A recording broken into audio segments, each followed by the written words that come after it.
Great start to the season.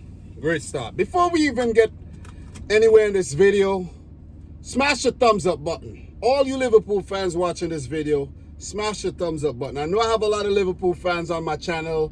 I know my Liverpool content get the most attention. So smash the thumbs up button. Guys, we're aiming for 500 likes on this video.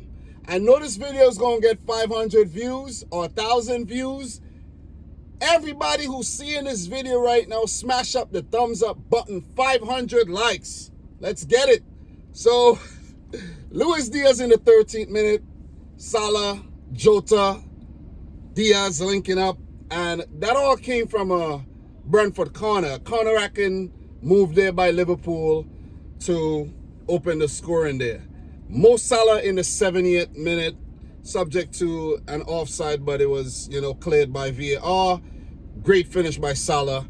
And Liverpool won 2-0 yet again, like they did on match day 1. So, 2 games on a slot. 4 goals slotted in. Liverpool fans are happy. The slot machine is working. The gamble is paying dividends. And that's 6 points in 2 matches, 2 clean sheets. I think the Liverpool fans or the contingent are happy with their defense and they're happy with their attack.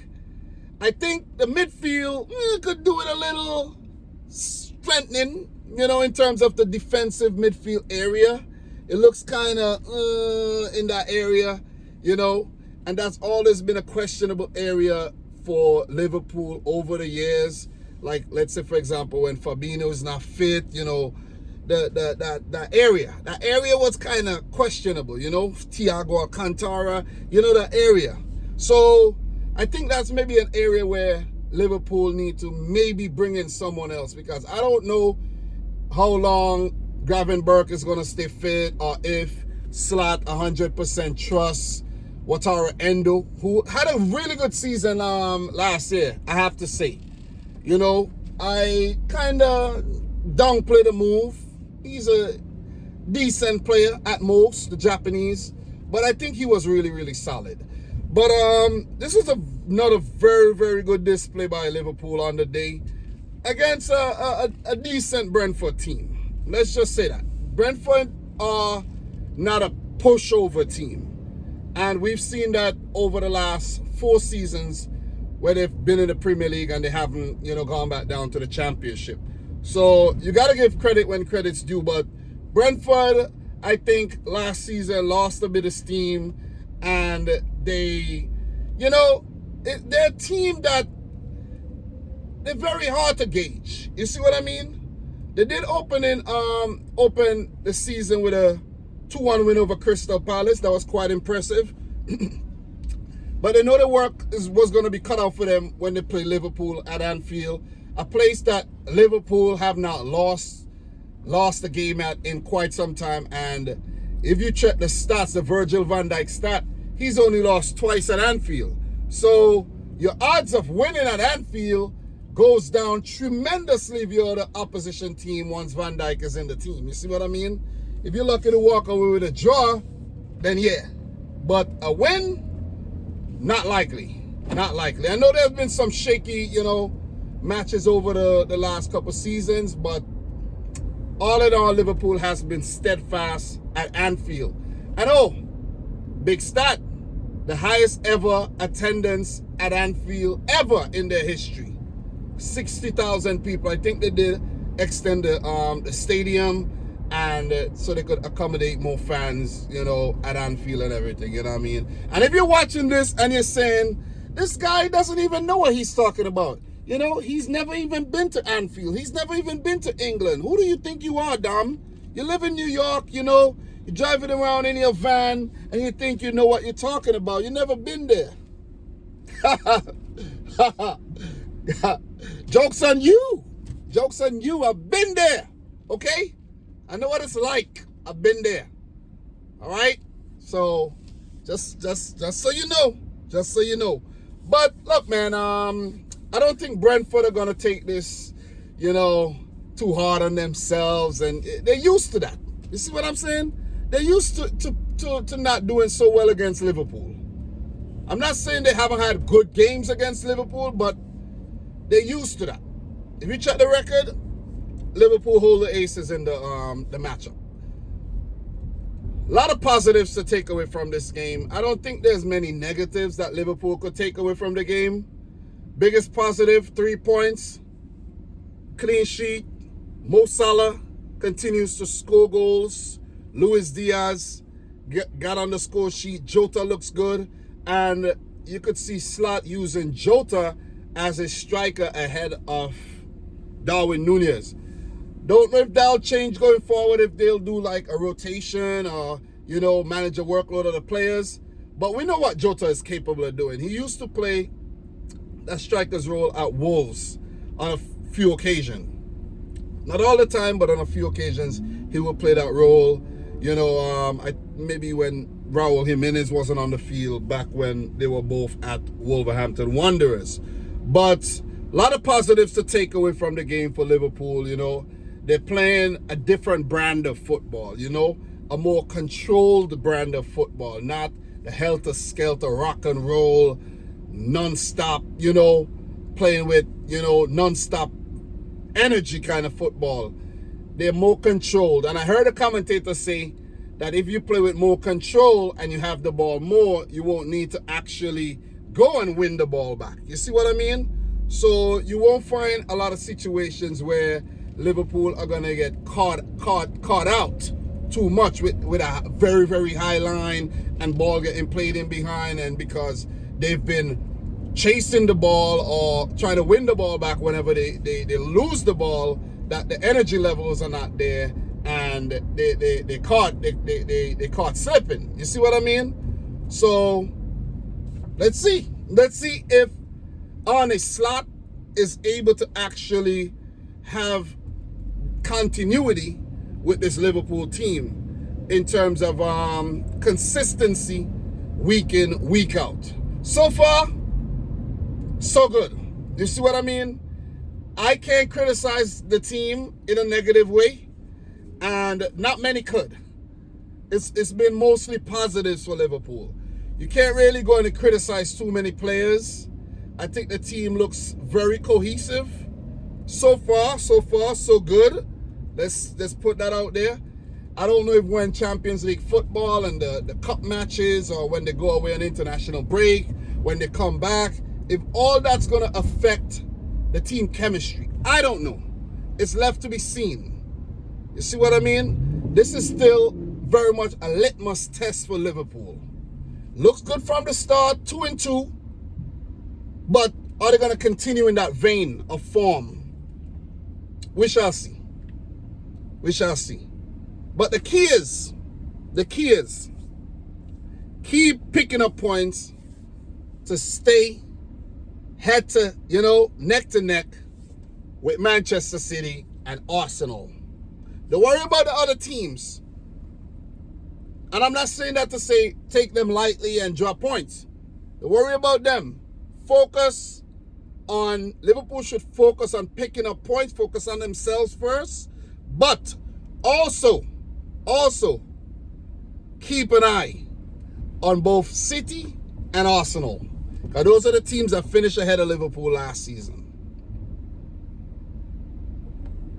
But as a team, as a collective, Liverpool does look good. You look around the team, the personnel, solid, especially in the final third. Jota, Salah, Luis Diaz. It's a lot of pace. That's a lot of, you know, quality right there. Szoboszlai, I think Szoboszlai needs to up his game a bit, contribute a bit more. He looks good, but I think Szoboszlai could be better. If you have Szoboszlai scoring and assisting more, then Liverpool might be a whole different force to reckon with. You see what I mean? McAllister. You have these, if you have these guys start contributing more in terms of scoring and assisting, you see what I'm saying? Like, just think about it. Like, look at Arsenal, look at Man City, look at the players that contribute in terms of goals. For City, you have Kovacic. Now, Gundogan is back at the club. You have Gundogan. You have Kevin De Bruyne. You have Bernardo. These players score and assist a lot of goals. You could even throw Rodri in there. Rodri scores a lot of goals. You see? So you need more contributions all around the field in terms of goal scoring, because there's gonna come a time, there's gonna be games where a Salah might not score. A Jota, Luis Diaz might go through a dry spell, and who's gonna step up to the mantle? Those aforementioned players. There's also Cody Gakpo, there's Harvey Elliott. These guys have been coming off the bench to great effect. And, you know, am I forgetting any names? Guys like Ryan Gravenberch. These guys need to be greedy. Or not greedy. They need to be hungry. Greedy is not the word. Be hungry to put the ball in the back of the net and to distribute that ball to pick up assists. So, don't know what else I could add to this, because it was a very polished performance. I think the refereeing was solid for the most part. Brentford did test Liverpool on a few occasions, but Alisson was more likely more than often equal to the task, and it wasn't routine, but it was a formality, I should say. Stats: Liverpool 19 shots, 8 on target. They had 63% of the ball. 63. Passed it well. You know, everything looked good. Everything clicked.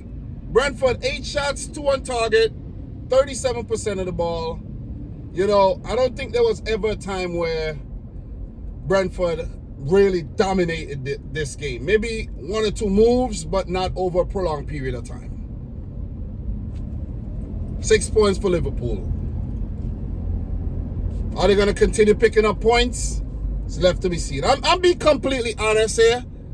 And when Liverpool's, now I'm not going to say when, if Liverpool starts falling by the wayside, the criticism would be, you know, the same. I'm gonna be 100% honest. If the negative criticism is warranted, I'm gonna dish it out.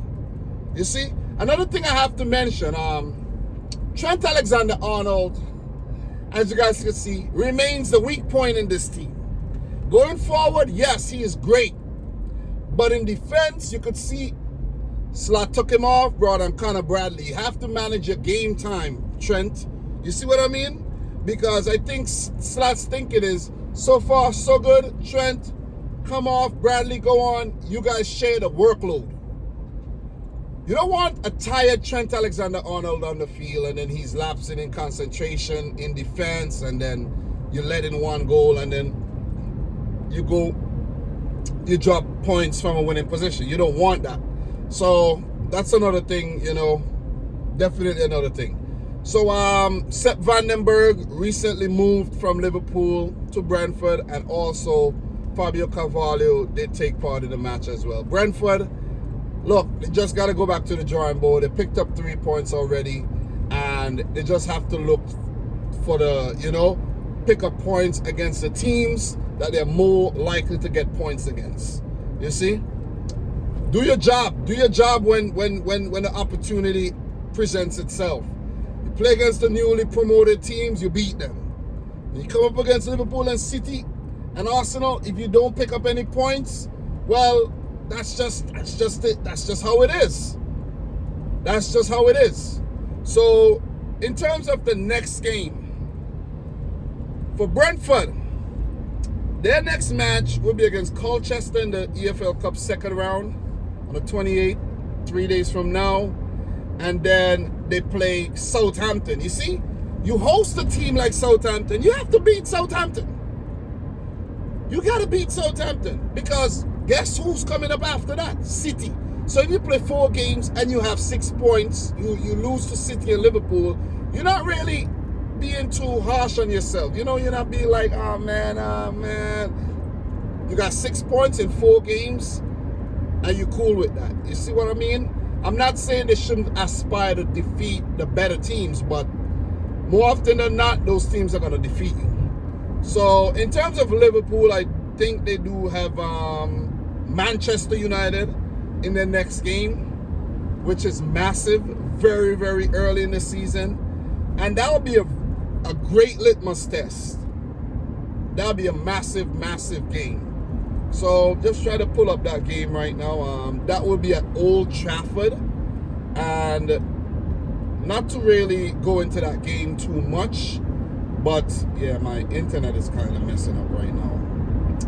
I don't want to go into that game too much, but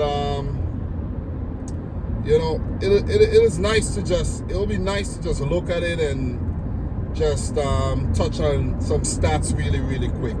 So last season at Old Trafford, last season, there was a game in the FA Cup, 4-3 to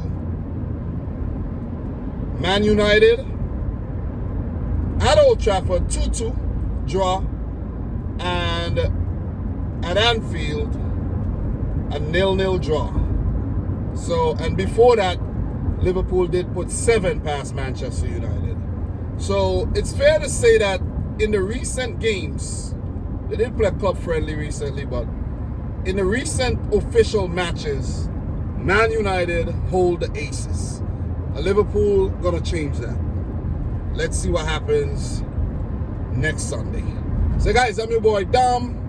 This is Dominic Rich FC. Subscribe to the channel if you're new. Like the video if you haven't yet done so. If you have any questions, leave it down below. If I miss any major talking points, leave it down below as well. I'm not perfect. I'm not going to touch on everything. I'm going to touch on the things that I remember and the things that I think's relevant. So, thanks for watching another one. Until next time, peace out. Rich Squad. Peace. Talk soon.